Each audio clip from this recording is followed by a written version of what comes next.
Is Phrolova still worth it when there are so many top tier DPS like Aemeath, Hiyuki and Sigrika? Hello everyone and welcome to my channel. It has almost been a year since Phrolova's first banner, so you might be wondering, is she still worth it? So Phrolova is still one of the best DPS for AoE content like Whimpering Wastes, and a very solid DPS for Tower of Adversity, and even better if there are a group of enemies in it. Even for end-state metrics, she can easily get you more than 5k points without any complicated rotations. But how good is she when we compare her value to other DPS characters?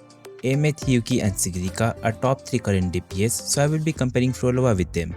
The best thing about these 3 DPS characters which Phrolova lacks is that they are not heavily reliant on their signature and can give amazing performance with standard banner weapons.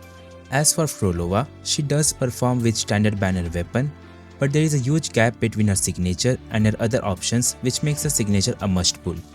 But Phrolova excels the most when it comes to team building. She is by far the most flexible DPS in this game. We all know that Cantrella is the best sub DPS for her, however outside of Phrolova teams, she sadly doesn't have much use. But Phrolova has other amazing options that are very flexible for other teams and bring much more value to your account. One of them is Line, which we all know how flexible she is. She can work with all the 3 top DPS, Aemeath, Hiyuki and even Sigrika if you don't have G1. She is the best sub DPS in this game, being able to fit in most of the teams thanks to her general buffs. The second most flexible DPS that can work with Phrolova is G1, the only echo skill buffer in this game, who can also give multiple echo skill cards, making him best support for Sigrika, Galbrena, Phrolova, and he will work with any future DPS that deals echo skill damage. Aside from them, Phrolova herself can be slotted into multiple teams as a secondary DPS, like with Sigrika, especially with G1 as a 3rd slot member, who can support both of them.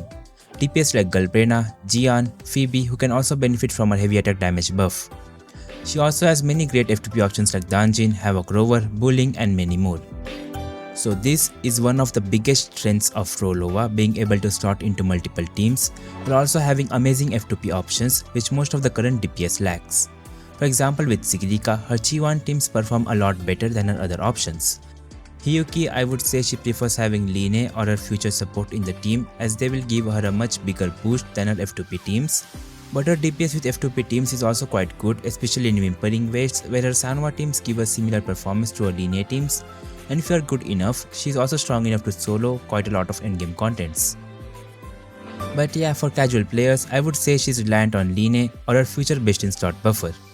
As for Aemeath, she has 3 team options, one with Line, one with Denia, which is a fusion burst team, and the last one is mono fusion teams with Lupa. This gives you multiple choice and you can decide which is better for you depending on your account. For most of the players, I would recommend Line thanks to her versatility. If your account has Luke, you can pull Denia, who can work with both Luke and Aemeath. If you want a general long-term fusion buffer, then Lupa is a solid option. Now let's get back to Phrolova. Is she still worth it? Absolutely, I would still put her as one of the best DPS in this game, as she is very versatile and can dominate Whimpering Wastes, which increases her value by a lot. But you need to make sure that you can get her signature weapon at least. However, if you are looking for a F2P friendly DPS that doesn't need premium supports or their signature, then I would say someone like Galbrena is the best option for that, who gives a great performance in both Toa and Viva with minimal investments. What do you guys think? Are you going to pull Phrolova? Let me know in the comments. And that was all for this video. I hope you guys found it helpful. Join my Discord server to hang out with other WoW players and more giveaways. Don't forget to like and share the video and subscribe for more WoW content. Thanks for watching.